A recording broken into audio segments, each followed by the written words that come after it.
My mother's hand pressed against my chest. "You're not on the guest list," she said. Cold, measured, like I was a stranger at some exclusive club. I blinked.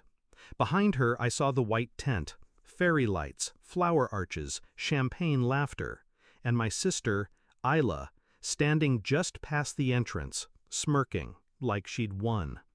I didn't speak, didn't cry, didn't ask why. I simply turned around and walked away. You don't forget that kind of silence.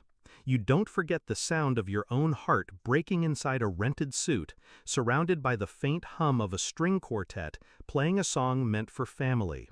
They made it clear I wasn't family. Not anymore. She and I weren't always like that. There was a time Isla braided my hair before school, let me sleep in her bed during thunderstorms. We were close, tight. Then she learned how to weaponize charm.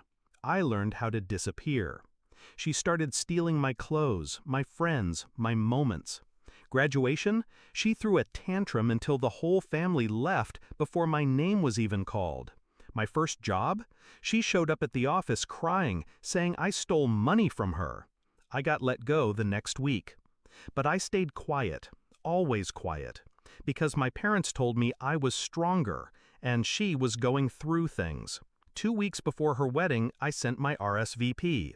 No response. 3 days later, I texted my mom. What time should I arrive? Her reply was delayed. We'll let you know. Busy with seating. Seating, right. I saw photos of the rehearsal dinner on Facebook. My name never came up. I told myself they were just overwhelmed, that I'd still be welcomed, that family meant something. But when I arrived at the venue, dressed, gift in hand, heart cautiously open, my mother stepped forward like a bouncer at a nightclub and shut the door on me. That night I didn't cry. I sat on my balcony with a glass of water, phone face down beside me. I thought of every birthday I planned for Isla, every lie I covered, every time I folded myself smaller to make her feel bigger, and how they thanked me by erasing me. The next morning there was a knock. I opened the door. It was my father, pale, shaking. Behind him, my mother's face was blotchy with tears. Isla looked broken. "We need your help," he said. "The accounts," Mom whispered, "they've been drained. Every joint account, her savings, ours, the honeymoon fund, everything's gone." I sipped my coffee. "And? You work in cybersecurity, right?" Isla stepped forward. "Can you track who did it?" I paused. Let them squirm. Then I set the cup down and smiled. "Why don't you ask someone on your guest list?" Let me rewind. I do work in cybersecurity. What they didn't know was I've also been building forensic tracing software, the kind governments buy, quietly, the kind that picks up digital fingerprints no matter how well they're wiped. Months ago, I discovered Isla had stolen my social security number and used it to take out a personal loan. $25,000.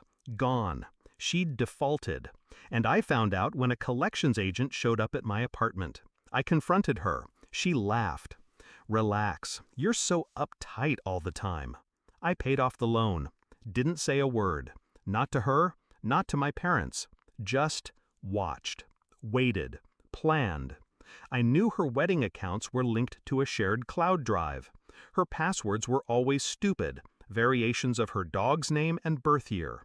I accessed it in under 6 minutes, found the banking credentials, the honeymoon funds, the emergency savings, even the cash gifts her guests had pre-transferred. Then I built a ghost account, funneled everything through 5 shells, and dumped it in a locked wallet that only I could open. She never saw it coming. Neither did they. By noon, I was getting texts, voicemails. "Please, just help us trace it. You're the only one who understands this stuff.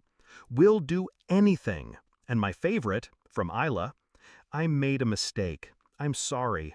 I need you." The same girl who laughed when I begged her to stop ruining my credit. The same girl who stood at her wedding and smiled while I was turned away like trash. They underestimated me. Not just my intelligence, but my memory. My silence wasn't weakness.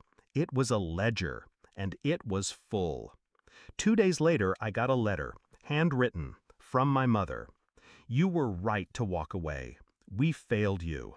I see that now. I hope one day you'll forgive us. I burned it. Not out of hatred, out of peace. Some debts don't need to be collected, just cleared. The money? Still sitting in the ghost account. I haven't touched it. Not a dollar. It's not about the cash.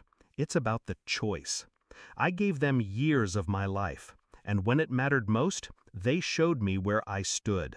So now, I stand alone, stronger, sharper, and finally, seen. I don't need revenge. I already have something.